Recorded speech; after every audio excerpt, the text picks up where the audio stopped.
Good morning everyone, welcome to another video. I'm Maz and today I'm in Swindon.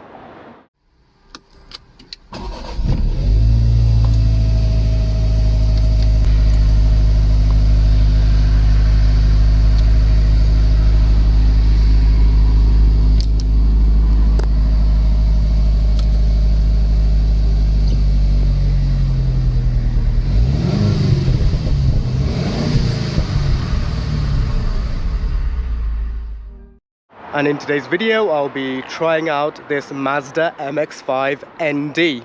A huge thank you to Johnson Mazda for this opportunity. People are saying the MX-5 is one of the best driving cars out there, so let's find out, shall we?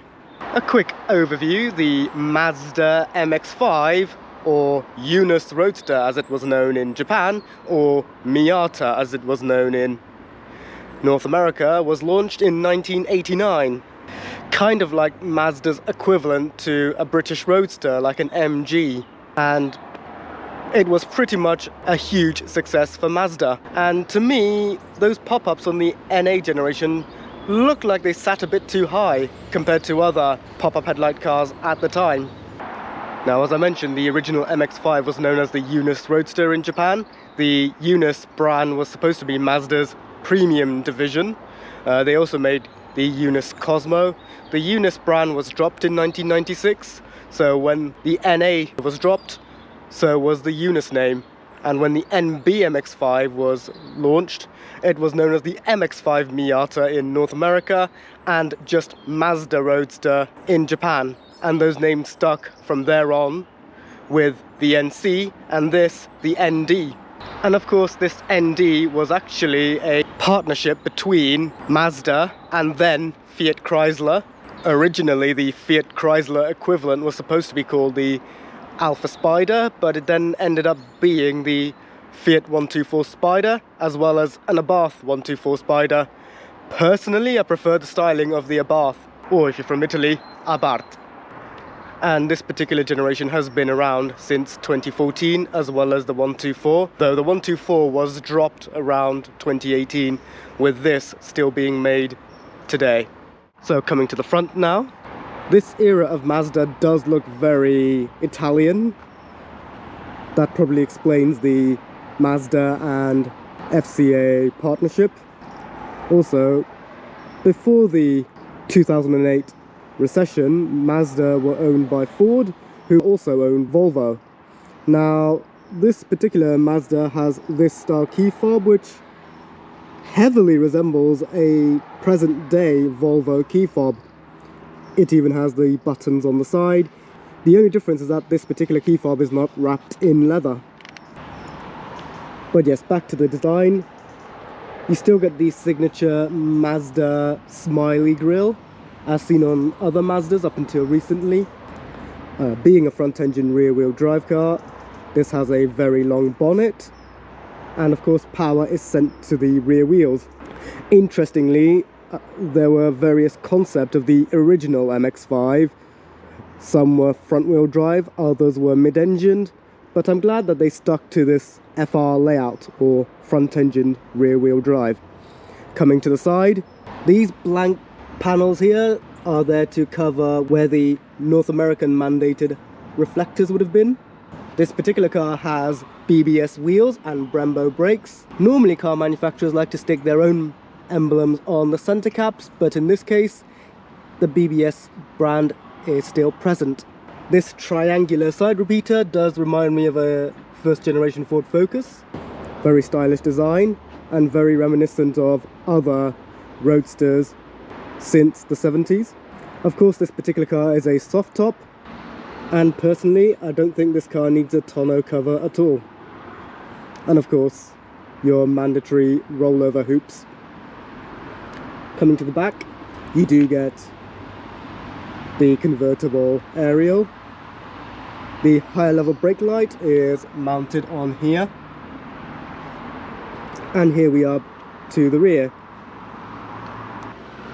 Now interestingly, there is a Targa variant called the RF, but personally I think this variant looks nicer. And of course you've got some really nice twin exit exhausts. You get a backup camera, and thankfully there are parking sensors on this particular car. Coming to the boot, it pops out electronically but opens manually, and it is very, very deep considering this is a two-seat roadster. Being a lightweight car, there is no spare wheel, so you get this tyre repair kit.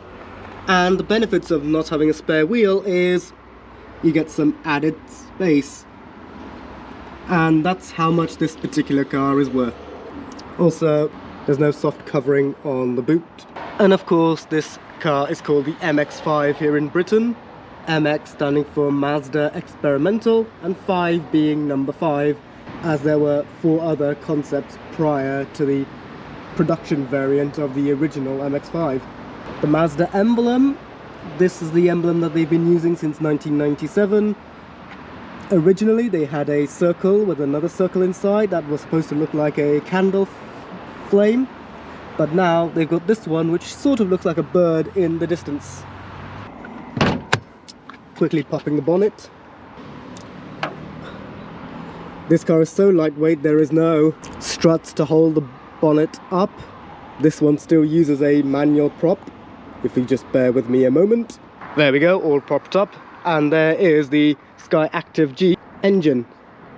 And of course here are the engine stats of this particular car.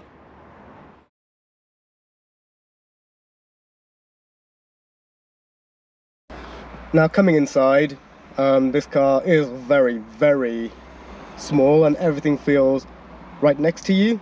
This particular car has the Bose sound system integrated onto the headrests. As you can see with these little perforations, that's where the speakers are housed. And again, being a two-seat roadster, there is nothing directly behind me other than this little storage cubby, which is a substitute to a lack of glove box, because I'm still surprised you got all of this dash but no glove box. And of course you got your obligatory wind deflector. And despite being a 2023 car, this car has a manually operated roof. So to close it, you just pull on this and then pull on that. Actually, there's a grab handle. And then you just hook it in like that. Mazda kept this roof manually operated for cost cuttings, weight savings, and let's face it, it is a lot quicker. And of course, to put it back down, you just do the same.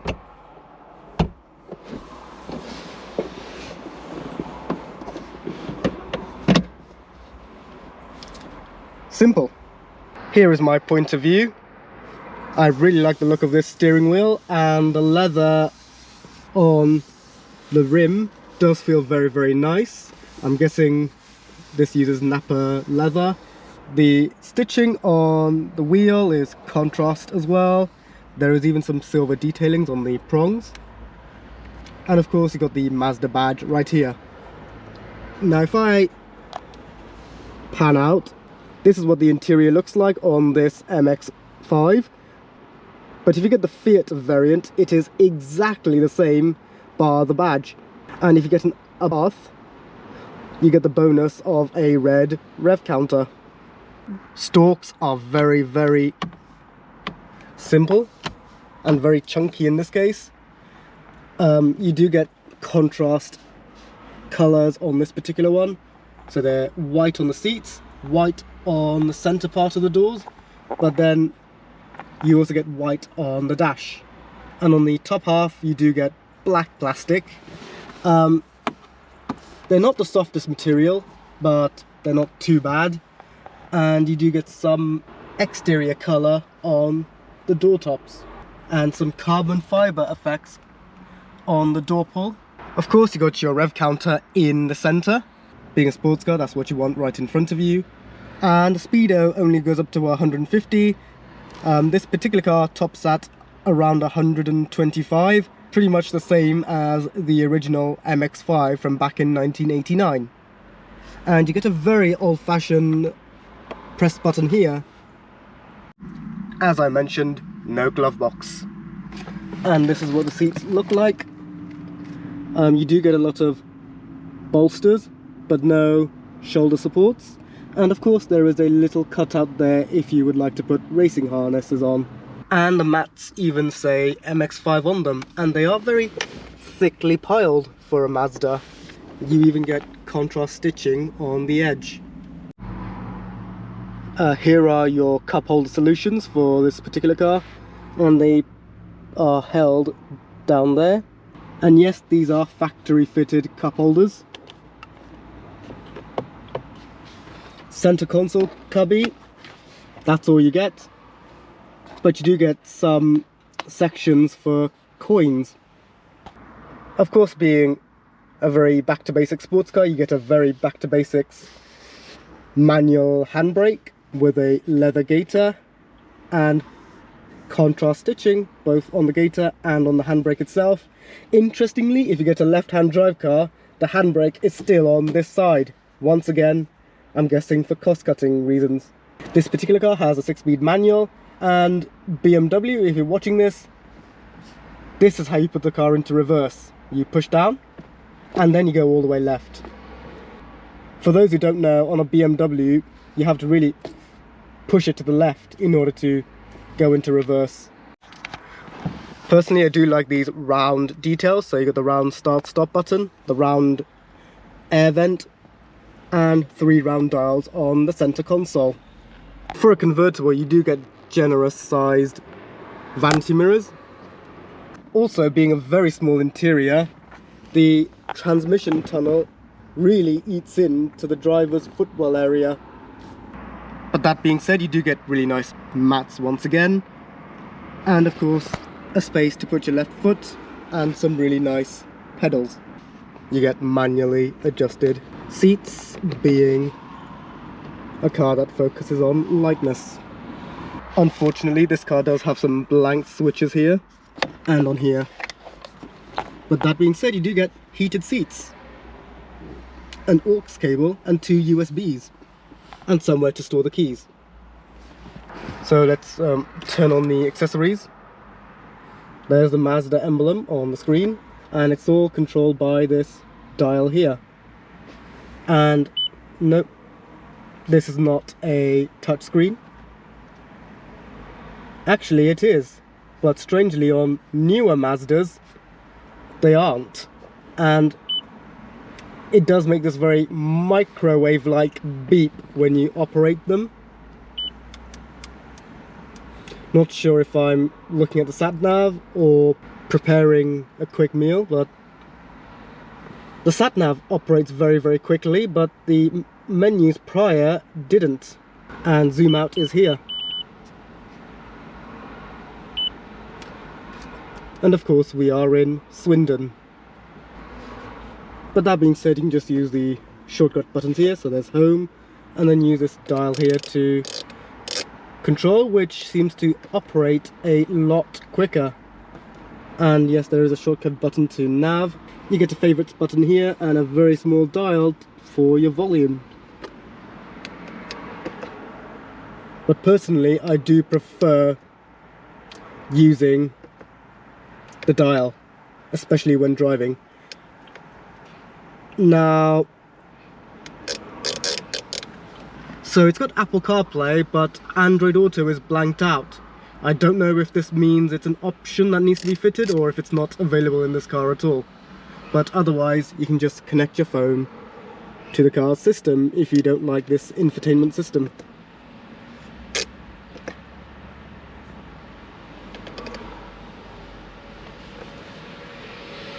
But overall, this is fairly intuitive. So that's the exterior and interior done now, so let's see what this car is like to drive. Luckily, the seat does have the hook for the seat belt. And let's just pop the roof for the time being.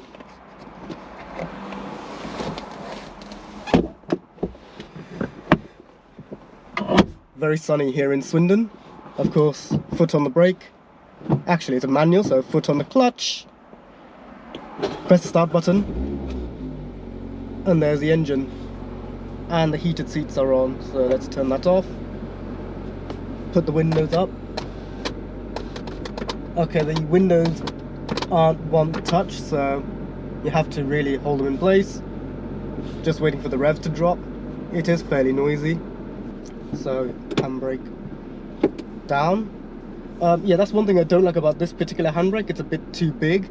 I think if the handbrake was half the size, it would have been a little bit more useful, especially when it sort of gets in the way of the gear selector. So, yep, on to first.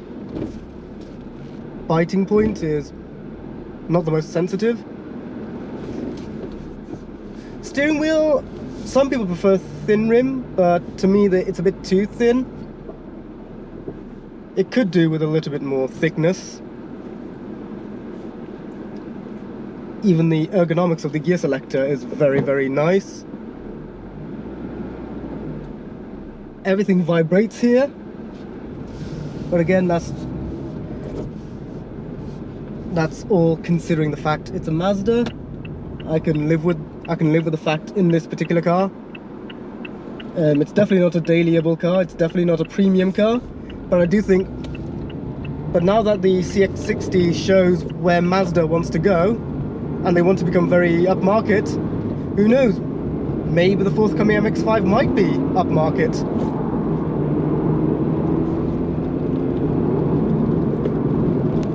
The transmission tunnel in this right-hand drive car at least does get a little bit in the way of the clutch pedal. But that could be because I've got UK size 9 feet or US 10. But someone of a smaller build might not have that issue, or with smaller feet. Again, the gear selector is still vibrating. It's a petrol car, but the engine sounds very diesel-y.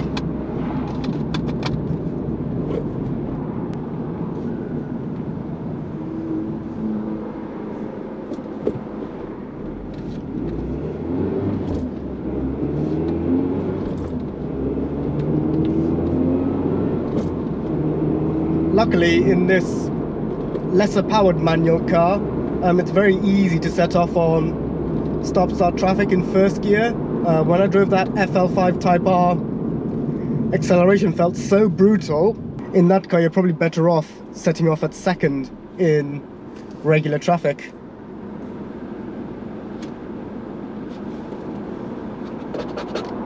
Oh, and I forgot to mention there's lots of scratchy plastic on the center area. Again, I know Mazda's not making a luxury car here, but the cheap plastic is right near the gear selector. They're very easy to make contact with. Yeah, currently in Swindon traffic. Steering is perfectly light.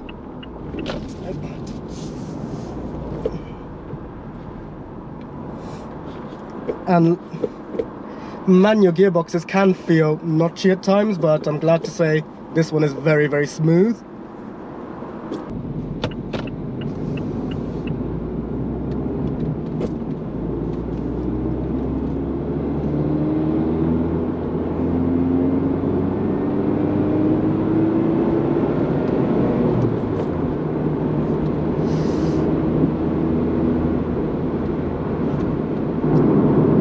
Feels very nice to drive on this dual carriageway. At another roundabout. How does it set off on second? Nope, doesn't set off well on second.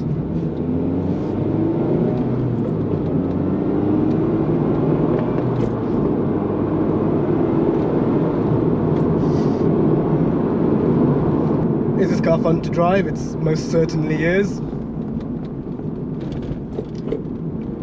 And it's certainly easy to maneuver around here in Swindon.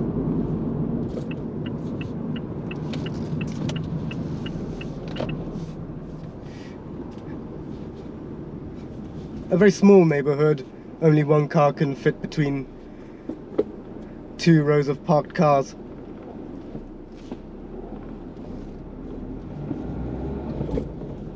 Again, the size of this car is its advantage around tight neighbourhoods.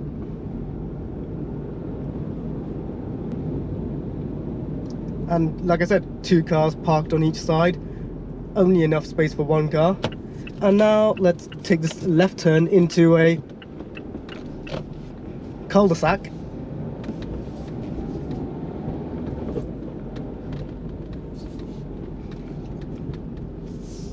So let's see what this car is like on a 3-pointer. So steering is relatively light. Reverse, again, it's a push down and left, similar to VW cars. Reverse camera is a little pixelated, but it's very easy to maneuver thanks to that camera. Mirrors are relatively small, but not deal-breakingly small. Not a big fan of that beep. Far too appliancey for my liking. And off we go.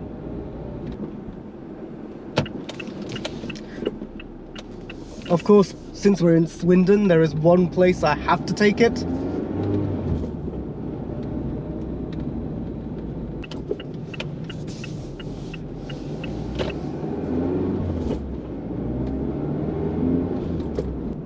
So built up area, this car is very, very easy to drive. So if any city people are looking for a convertible, consider one of these.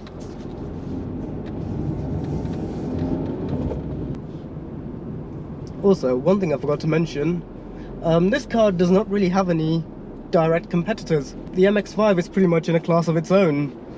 The only other car that's similar to this is the 124. But then the 124 was discontinued in 2018. And anything else within this price point is either front wheel drive or based on something else, or like a coupe. Let's take this MX-5 to the Magic Roundabout. A very busy Magic Roundabout as well.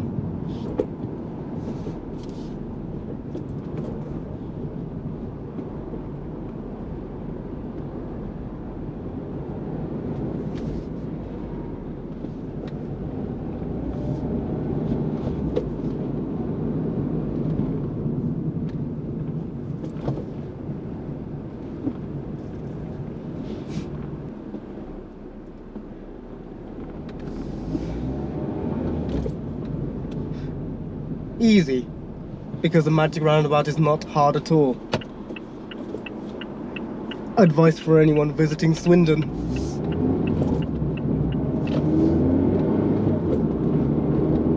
And being a manual car, there is even a digital screen to tell you which gear you're in. It even tells you when to shift as well.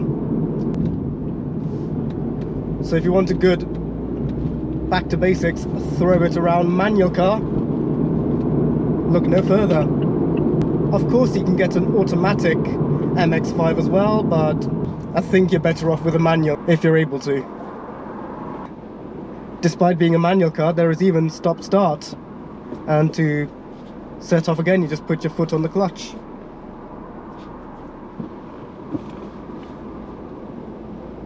And the creases on the bonnet, they're very useful because they sort of indicate where the corners of the car are. In terms of insulation, it's good. It's good. Again, the headlining, it's the same material as the outside, but again, in Mazda standards, this is perfectly acceptable. Another red light, so open this.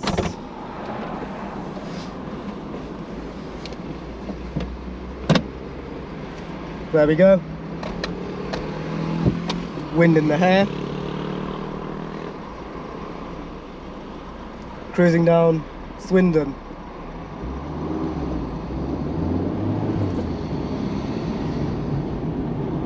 Wind noise is very minimal here in stop-start traffic speeds.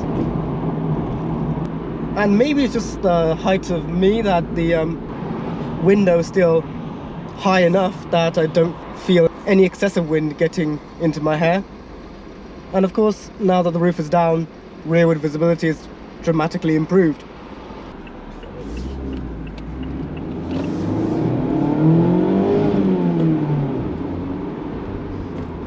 Okay, it sounds weird at low revs, but once you rev the thing, it does make a nice noise, especially with the roof down, of course.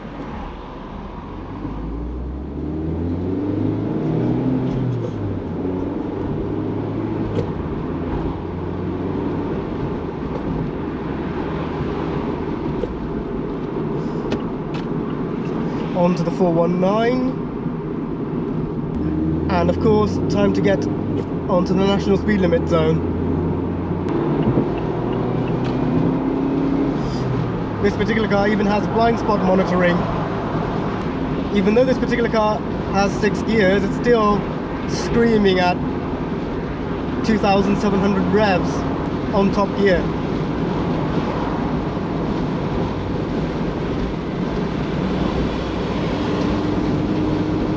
And of course now there's lots of wind going into my hair.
Off the 419 now. Now we're back in North Swindon. Definitely not a boulevard cruiser. Definitely more something you thrash about on an A road. So if you consider driving one of these daily, that's one thing you may want to consider. And I forgot to mention, the climate zone is single zone in this car, so the driver and passenger have to share the same temperature. Once again, it's all in the name of weight saving.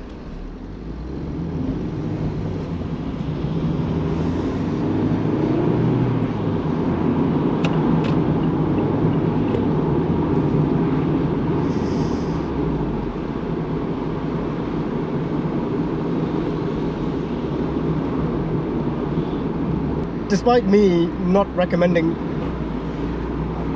here's a daily factor that might encourage you to drive this every day. This car has been averaging 40.2 mpg, which is brilliant considering this is a petrol. So yes, let's take this car back to the compound and finalize this video.